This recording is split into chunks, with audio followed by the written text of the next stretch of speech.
Romualdez? Wala pa kasi yung Gutierrez affidavit pa lang ang lumalabas. He didn't show up today at gusto namin iklaro lahat.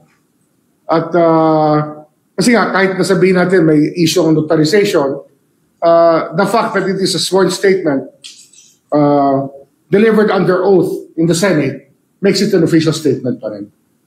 Bali, disregarded lang yung affidavit. But as part of that affidavit that was read, he wanted to enter the Witness Protection Program, and I told him yesterday, I'll be here at 9:30. Punta ka na para mag-usap tayo. In the end, I think he said that he can defend himself. Pero witness protection is not just that. It's about being a part of it because he'll be confessing to be a part of the crime. Sana lightness, accessory lang siya. Pero kung talagang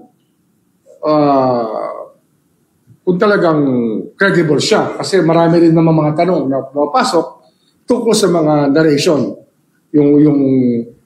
Maraming mga tanong na pumapasok. Gaya nung maletang 48 kilos, parang I've never seen that or heard of that.